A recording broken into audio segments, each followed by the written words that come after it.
Welcome back, Two Peas in a Pod listeners. We are here post-draft, but pre-free agency, and we're here to break down. Well, we'll touch on the finals, but we're mostly breaking down the draft, and we're talking about upcoming free agency. I guess we can start with our finals recap because it happened first. We all know Warriors swept.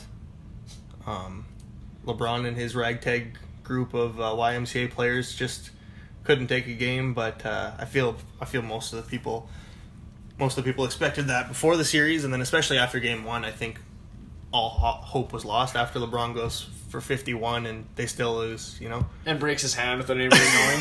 Yeah, and then punches a whiteboard and keeps it quiet until after game four, and yeah, just a mess of a series.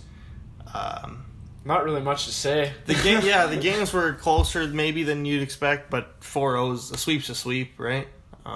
It was. I don't know. It was. It's sad to watch. It is frustrating. It seemed like you wasted a LeBron year.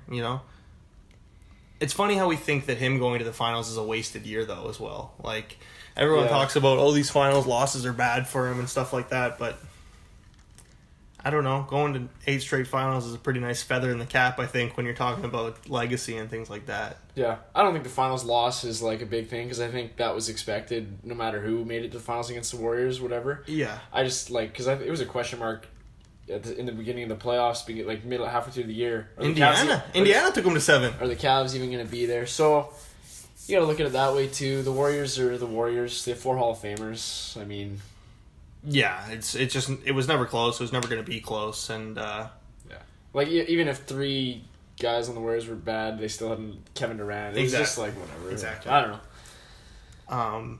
I mean it is what it is. I think we all expected it. Hopefully it ends soon. Hopefully some free agency shakeups can maybe shake up the West or shake up the finals. But if not, get ready for a repeat of a repeat, I think. Yeah. Take 5. Yeah, exactly. But let's move on to a little more exciting note, a little happier note. The NBA draft happened last week. I think some people said it was a boring draft. It kind of went as expected, but I enjoyed it, and I think there was maybe a certain player that you'd like to touch on that fell that we can talk about a little later. But DeAndre Ayton went to the Suns. Yep. We all expected that. I think the pretty big shake-up there was the Luka Trae Young trade early. It was huge. I think it's a good look for Atlanta and for Dallas. I think Dallas has had their eye on Luka Doncic for the entire draft process, and I think to trade up to the 3 spot or to trade for him at the 3 spot is pretty exciting. And then I think Atlanta is trying to rebuild this kind of garbage bin Warriors, some people are calling it. It's Travis Schlenk, who's the GM in Atlanta now, came from the Warriors, and they credit him as the guy that found Draymond Green in the second round, actually. So for him to kind of put together this, baby Warriors type of crew with the best shooters, they got Kevin Huerter pretty early. He went pretty early. He went early. Lots of people didn't think, but when you talk to the Atlanta front office about it, they actually mentioned that he was the best shooter available. They're so going for shooters. Exactly. I think Trae Young's a perfect fit there. I think I agree with you, Luka. That's a good fit. But I love Trae Young there just because it's kind of like a no pressure situation. It's not like what people were talking about, like him going to Cleveland or the Knicks. It's a lot more chill, and it's good for Atlanta too. Trae Young was said to be, he might get inside the top 10, but when he ended up going 5, it was kind of and that might be okay. Yeah, we talk about having less pressure, not being in a winning situation. But there maybe is a little bit of pressure at going at 5. It was a pretty big risk to take him there. But I think it's a little bit of paralysis by analysis. I think we're looking at him too closely, and we're scared of his bust potential when he was the best college player in the country. He was the best player in college basketball. He led the nation in scoring, and assists, which no one seems to talk about. I think he's got a lot of potential in the league, and I mean, yeah, he's small, but we've seen guys do it before. Maybe not at the highest level, but who says he can't be the next one, right? Yeah, and the big takeaway for me on the whole draft thing, I'm not a believer in you can teach guys to shoot, you can work on their form kind of thing.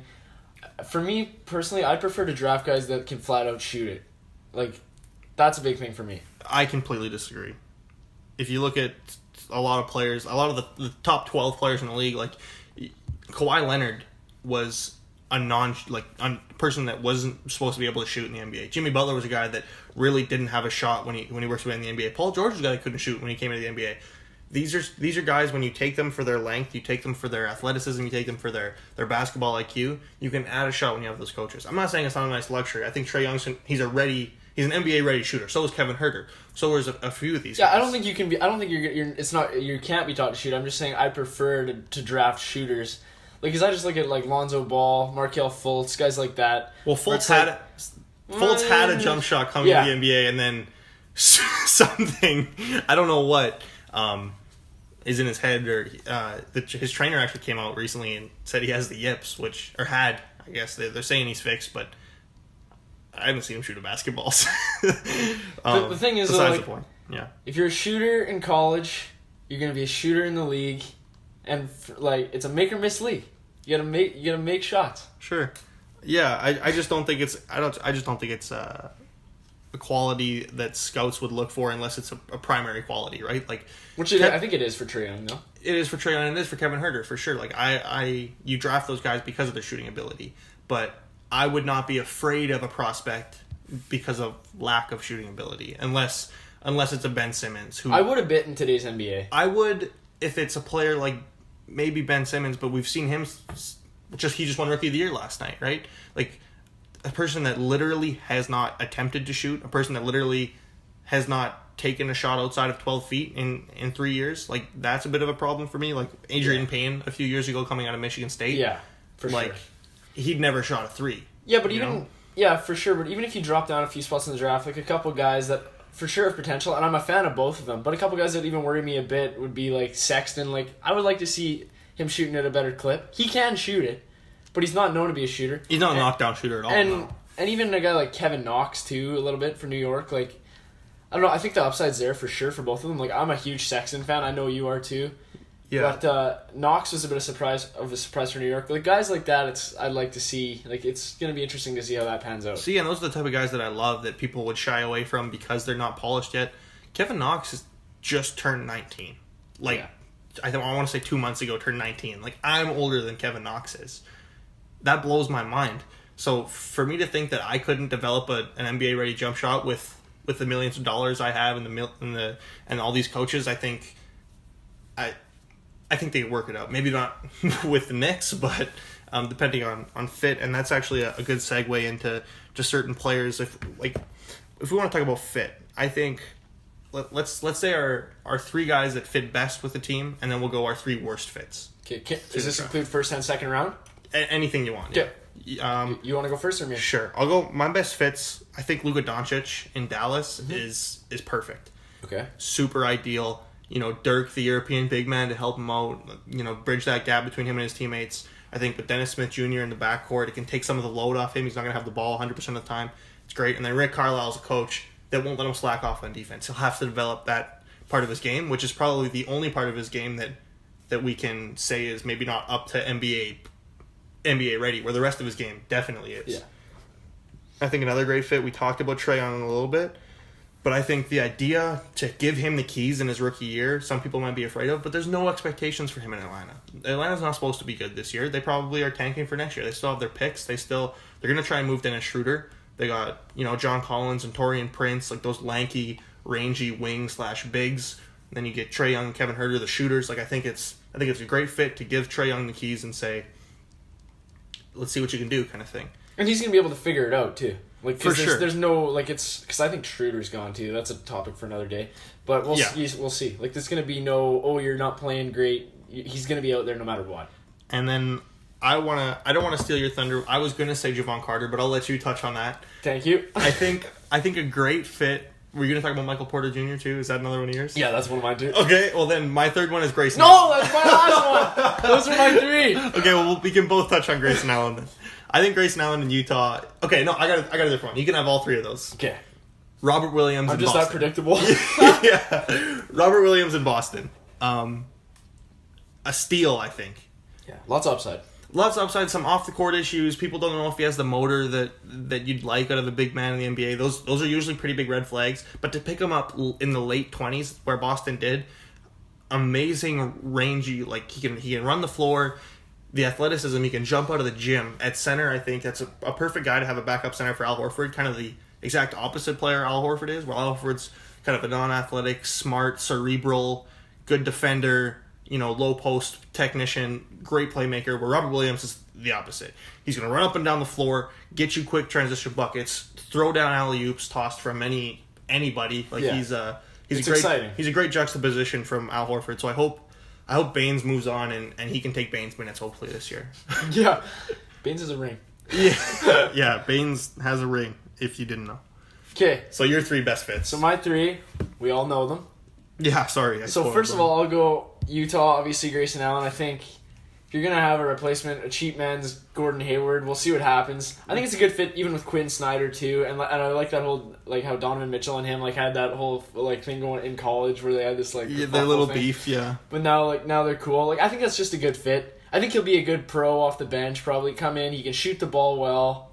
He'll give it to you on the defensive end and he's just a competitor for sure. And then next, I think one thing on Grayson Allen, everyone, he's in the headlines for doing whatever. I don't think he'll be tripping guys in the NBA. No. I don't think Quinn will allow it. But I think in that scheme, that defensive minded wing, rangy, athletic player, and people don't think of Grayson Allen as an athletic guy because he's a white guy, right? He's a white guy from Duke. They're just usually not very athletic. But he was breaking numbers at the combine. He yammed in college a lot. So many scouts were so impressed at his shuttle. He set the record for his shuttle time or something like that. His vertical jump was over 40. The dude's an athlete. Where did he play in college again? Duke. He played shout out to JJ Redick. Yeah. Shout out to my boy JJ. Yes. I just think he's a great fit for the scheme. Yeah, for sure, 100%. My favorite college player. I'm a West Virginia guy outside of JJ Redick at Duke. Javon Carter to the Memphis Grizzlies at 32. Perfect, grit and grind. That's a match made in heaven. I'm pretty that was a 2-piece in a pod that was on there. It's perfect. It's absolutely perfect. The thing I love the most about Javon going at 32 is he went one ahead of Jalen Brunson, who was the Player of the Year, which is unbelievable. Which is hilarious to think that he Jalen Brunson. I listened to we both listened to One Shining podcast and guys like that. They were talking all year about how he's not even the best player on his team. Three guys went ahead of him. Three Villanova guys. Spellman, DiVincenzo, and Bridges. And Bridges all went before the best player in the country, apparently. And Javon Carter, that's the whole argument right there, the whole point. It's ridiculous that Trae Young didn't win that award, but that's also for... And he went ahead of Devontae Graham of Kansas, who was also another good guard. Probably 3 of the best older guards in college, for sure. And he's just a winner. He just works hard. He's gonna work hard. He defends crazy. He'll make that squad. I think he'll crack the squad for sure. He couldn't be a more perfect fit. I was shocked when he went at 32. Yeah. I was crossing my fingers weeks before the draft, hoping he'd get picked. But when he went there, I was like, yes, that's awesome. It's so good for him. He's a senior at West Virginia. We talked about perfect grit and grind guy. He's gonna give it to you defensively again. And none of those teams that he played on in West Virginia were talented teams, and he took them to 4 straight Sweet 16s. Yeah. So he's a winner. He brings it. He brings it every night. And then my last one, my favorite team in the NBA. Things are just went well for me this draft. It's a good draft for Jack. Michael Porter, I lost my mind when he slipped to Denver at 14. The Clippers had 12-13, and there was that whole trade with Charlotte, whatever, with Gilgeous-Alexander. That was terrifying. And then they took Jerome Robinson, which, as soon as they took him, I was like, if Denver doesn't take Michael Porter Jr., I'm going to lose my mind. So they take Michael Porter. I'm just ecstatic. Well, I actually took a video of Jack when they picked Michael Porter. We'll throw it up on 2 Ps in the pod after, we will. with this podcast, the Michael Porter Jr. reaction video. And here's the thing I like about the Michael Porter Jr. pick for Denver compared to maybe a lot of other teams or LA or whatever. He's a project, I think, because especially with his health, a question mark. Yeah. But the thing with Denver is the guards they have. He can be a couple of years. Jamal Murray is really good. Well, the forwards too. He's going into this offseason healthy, so he's going to be good. Gary Harris is coming off a career year.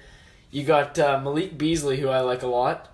Yeah, we'll see if he can get some minutes this year. They got some good guards, so it's not even it's not a rush situation where you needed to take a guy to hit a home run with him so you could get your franchise kickstarted, because Denver has a lot of potential, and I just think if you can add that guy into your stockpile of draft picks, you're laughing. At 14? Yeah, and that's the thing I love about Porter, right? He's this forward 3-4 position player that handles the ball, that plays kind of the point guard a lot, but he can, and that's the thing with with Denver's depth, they just re-signed Jokic. They got Millsap for 2 more years. You know, they're probably going to try and move off Fareed at some point this offseason, but they still have Fareed under contract. They got the guards you mentioned. Like, there's no rush for him to be in the lineup. And don't forget about Will Barton, which is a question mark. Will Barton's, I think he's going to be in Indiana. We can talk about that in a bit. But they got guys. They got guys all up and down the roster. Oh, for Trey sure. Lyles, like Monte Morris, who's a good guard too. And the Plumlee brothers still there. I think under contract. Like Mace.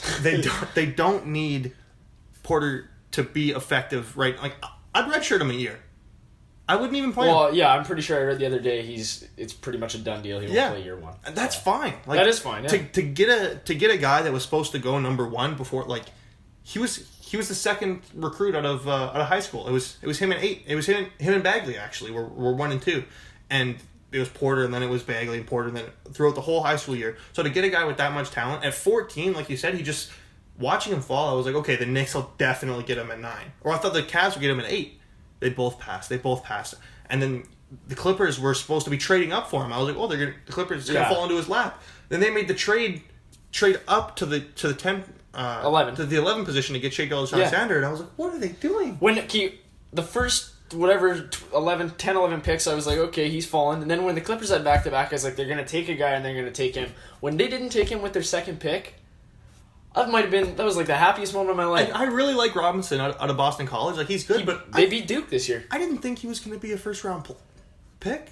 And if that, he's going to be like 20. He was almost a lottery pick. He was a lottery pick. Yeah. Just. That's what I mean. Like, it's unreal that he fell that far, and I think if Denver can play their cards properly, they might have their guy. Just don't rush him. When's the last time a Boston College guy was a lottery pick? Yeah, I don't know. That's a good question. That's a good question. We'll have to look into that. So I think we can talk about worst fits. I think you should just pick one worst fit.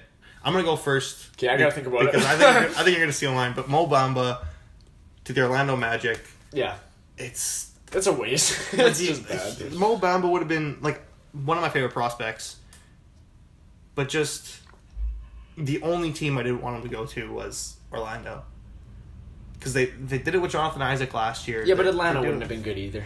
I would have been fine with Atlanta because he could have started at center. It would have been fine. Yeah, because they got Vucevic, Biombo. Yeah. Oh, they're paying Jonathan Biombo like Isaac? almost $20 million a year.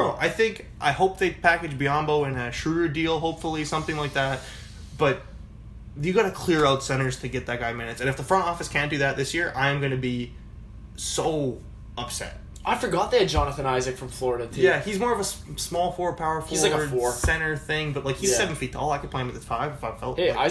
Isaac and Bamba. That's not bad actually. Yeah. That's actually a pretty good front court. Yeah, I just mean they got to move. They have so many centers. Yeah, you can't keep Vucevic.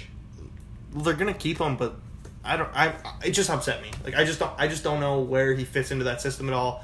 There is no system even in place there. It's just sorry to the Atlanta Magic fans, but it's such a wreck. Yeah. Yeah, I don't know. Yeah, I agree. I guess like another great fit that I want to mention that I didn't get to mention was Jaren Jackson in Memphis. Yeah, he's got a lot of upside. A lot of people kind of slept on Jaren Jackson because of how young he was, and I watched when Michigan State lost to Syracuse this year.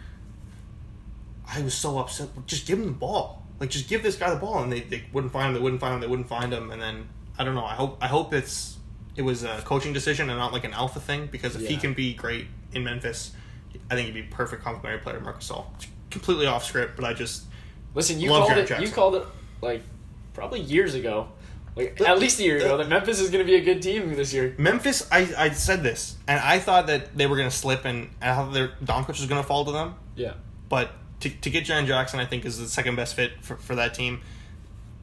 Don't sleep on Memphis this year. Yeah, they didn't have Gasol for half the year. They didn't have Connolly all year. They're gonna get their 2 All-Stars back. Yeah, they're filling like your guy Javon Carter's there. You know, Jaren Jackson, and hopefully can play some minutes at the 4. I might be a Grizz fan this year. Like honestly, I think the Grizzlies can. I don't even want to say keep Chandler Parsons healthy, but if they can move off that contract and bring someone in, they gotta move off it. I think it was gonna have to be during the draft. I think they're kind of tied down with him now. Yeah, but I just don't sleep on them. Dylan Brooks is also. Yeah, awesome. Canadian content. Canadian. So for me, I don't know. I wouldn't say if I have like a bad fit, but I kind of want to touch on this. I have like more of a disappointing moment for sure kind of thing. It's like, so everybody knows like Mikal Bridges gets drafted to Philly. Oh, his mom works in the HR man. department, and it's like, perfect fit. How do you feel? I'm so glad my son's going to be here. Hometown kid. They threw a party. They were throwing a party. Gets flipped to the Suns. 25 minutes later. They bring this Tyre Smith in a 2020 first, and it's just like, oh, man. You just feel for the kid, too. But they bring this kid on TV with his mom. His mom's kissing him on the head, and they're partying down because his mom works for the Sixers, and he's going to play for the Sixers. And 25 minutes later, they flip him. And the thing is, too, like, you could probably get over that, but the thing that probably hurts the most is the fact that it was to the Suns. Like, he's going to Phoenix. So, here's my little hot take about that. NBA Twitter kind of talks about League Pass teams.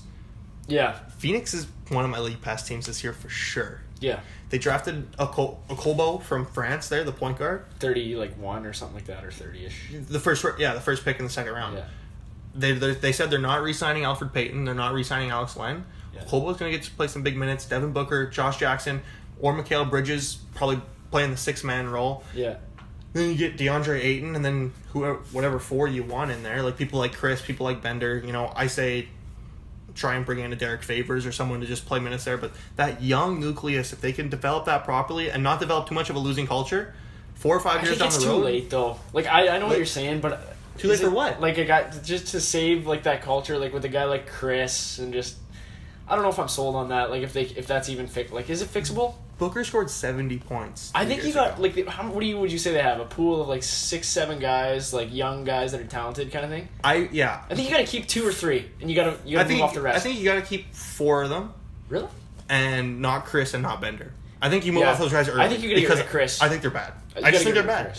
Yeah. I think he's just raw. He's athletic. I think Bender and as young as they are, it's kind of a bummer to say, but like. Chris has not shown me anything. Bender has shown me less than Chris has. Yeah. And with DeAndre Ayton coming in, just clear out. I'm not sold on either, though. But yeah. We'll see. When a guy goes number 1, you know, you kind of expect something from him. Yeah, we'll see. Fultz and Bennett were both... He kind of reminds me of Anthony Bennett. No. Bennett was like 6'7", 6'8". Yeah, but just the pick itself, it just seems like an Anthony Bennett kind of pick. I feel like he might bust. All the questions about Bennett... where that like I don't know what position he plays. I don't know if he's like what's going on with Ayton. It's just like the dude's like if you look at him compared to all the other rookies. Oh, he's a man. He's a grown man. Yeah, like he is ginormous. And they say he can stretch the floor. I don't think I'd want him shooting threes at all in his first year. Why would you? Yeah. And that's the thing. Everyone's like, well, everyone's got to shoot threes now. It's like Boogie shoots the same amount of threes a game as Klay Thompson does. That's not. As much as threes are better than twos, those aren't good numbers. No.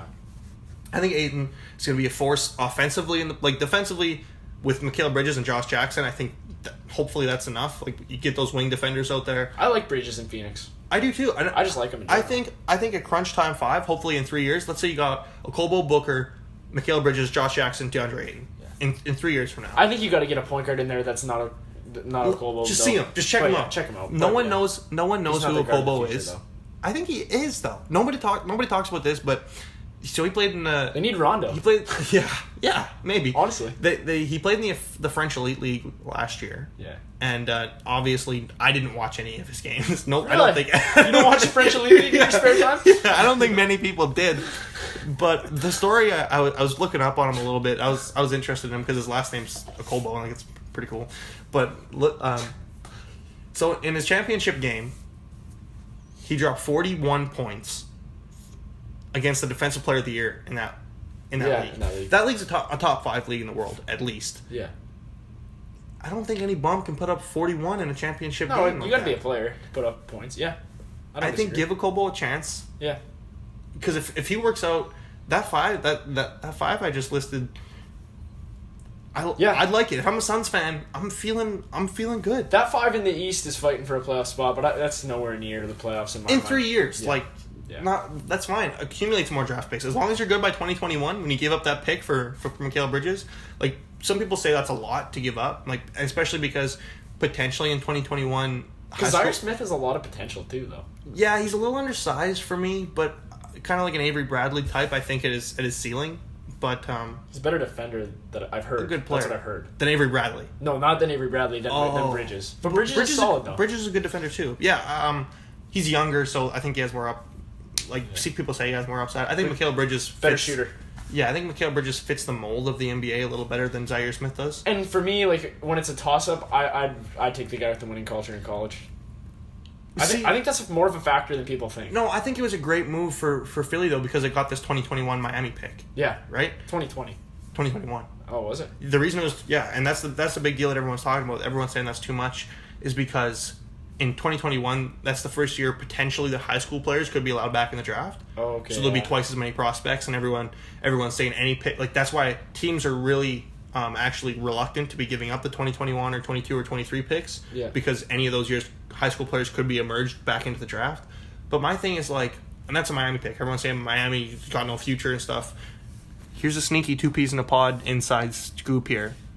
Kawhi and LeBron could be in Miami by the time you listen to this podcast. That's a good segue. That's my take. But just quickly, I just think if you're giving up a pick to get Mikal Bridges, you believe in him. Yeah. Like you said, the winning culture at Villanova.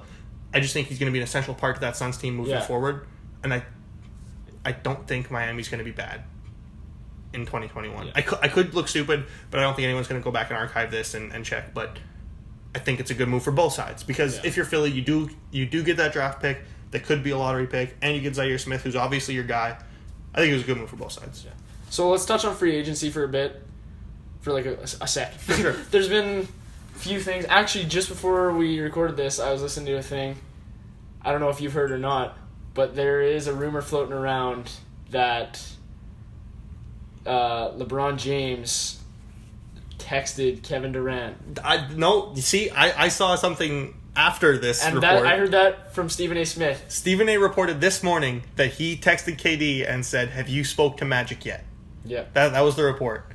Since then, reporters came out saying that is not true. LeBron came out and denied it. LeBron didn't come out. He's on vacation with his kids jumping off cliffs and stuff. His people came forward and said, "This is not true." LeBron and that's what Stephen A. Smith said too. But here's also what I heard, though. Okay. This isn't a rebuttal to that, because I know LeBron denied it and whatever, and KD probably would too. Like, why wouldn't you, right? Yeah. Stephen A. said the source that he got this from, it's like he's worked with him the past 20 years, whatever. And the last 12 times, like every time, never been not true. So that's what I heard. I don't know. Take it for what it is. I don't think it changes anything. I think you got to keep your options open. Like, if you're LeBron, what's the damage in sending that text? Like, who cares? For sure. But I also think, like, it doesn't make a difference to anybody. Like, KD's not going to leave this year at all. And then, what is the damage in saying, hey, what's going on this summer? I don't know. At the same time, Stephen A. says a lot of things. I don't know. I don't find him as credible as I find certain people. Yeah, fair enough. But I think my thing about this is a report came out today as well that if the Lakers can land Kawhi before free agency, it's almost a lock that LeBron would be in LA. He's waiting for the chips to fall. I think which is ideal for a guy of that stature. But then again, right? if he made the decision first, all the chips would fall after anyways, because who doesn't want to play with LeBron if they have Kuzma and Ingram? But I don't know, because, like, if you would have asked me, we saw it this morning, actually, at 6 a.m. for some reason, Paul George opted out of his deal. Yeah. But if you would have asked me 3 days ago, I would have said, I think Paul George is opting in. I actually tweeted, I think 3 days ago, that if I were to bet money on that day, I would have bet that the season would have started with Kawhi on the Spurs, LeBron on the Cavs, and Paul George on the OKC. Which still is a very likely possibility. With Paul George opting out, I don't know if it's as likely. I've heard that he's still... But yeah, it could. That's what I mean. He could be signing an extension, things like that. Yeah. So if I'm LeBron, if you commit to LA, you're in the exact same position you are in Cleveland, except you have to overhaul your whole family to LA, right? Yeah. I just mean with that.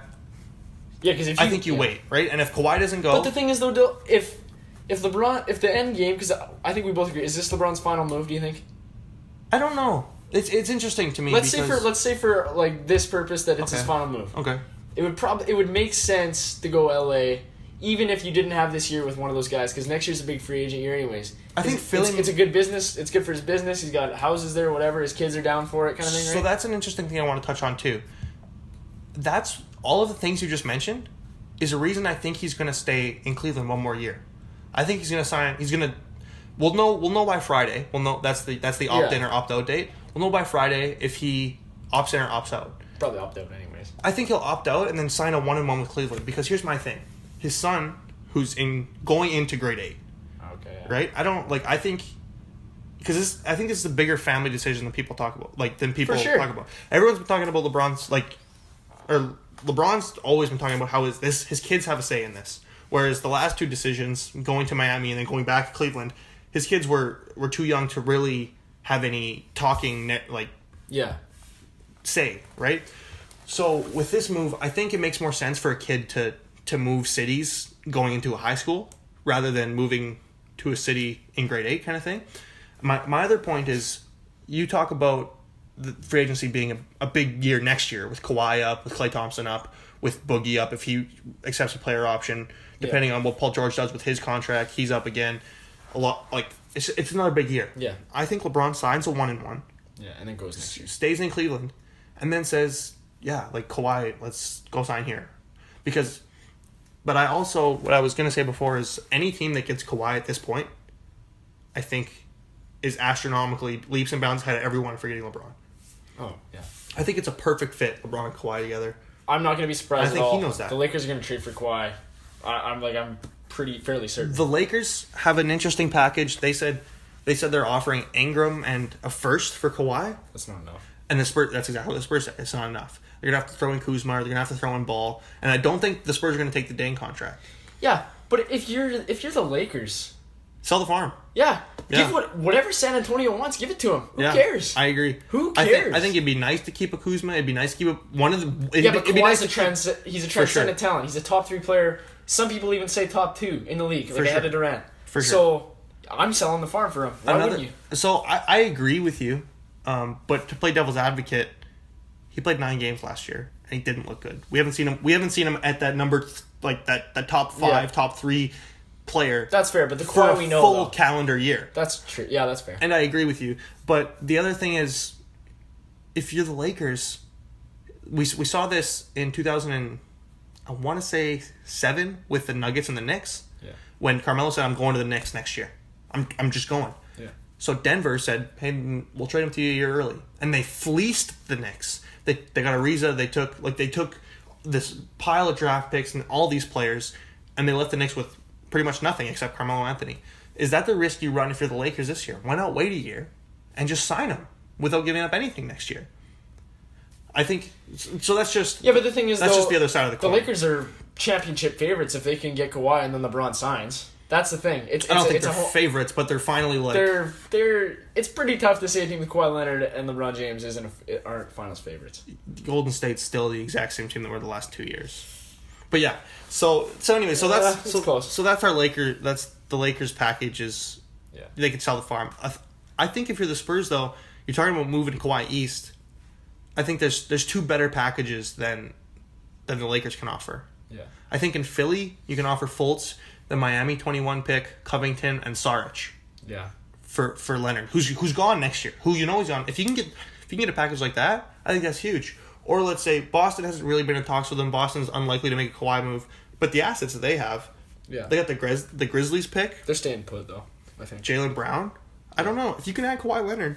Yeah, I think you add Kawhi Leonard. Yeah, you're right. That's fair.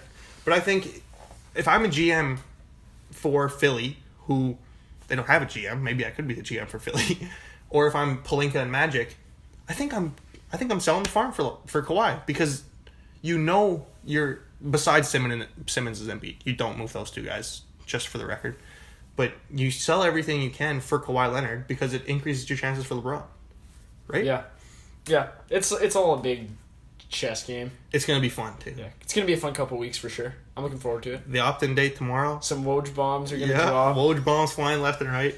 A big thing to look for if you're waiting to look for free agency and stuff. If LeBron opts in, that either means he's just gonna stay and be an unrestricted free agent last year, or it's gonna be a sign and trade. Probably brings Houston back into the fold. The same thing they did with CP last year. I think they could orchestrate a LeBron thing. Yeah. If he opts out, look for the Philly, look for the Lakers, because those are the 2 teams that can sign him outright. And my personal favorite, if he opts in, look for a Miami trade, or if he opts out, look for a Miami sign and then trade for Kawhi. Or if he opts in, look for him staying in Cleveland. That's the thing. He might, yeah. Or if he opts out, he could sign a 1-on-1 in Cleveland. Yeah. I think it's all up in the air. We'll probably get a podcast out as soon as he makes his decision, talking about his decision, because the decision part 2, probably not part 3. 3, yeah, right? Yeah. Decision part 3. My bad. Yeah. We look forward to that. I hope you guys too. And until next time, It's Make or Miss League. It's Make or Miss League.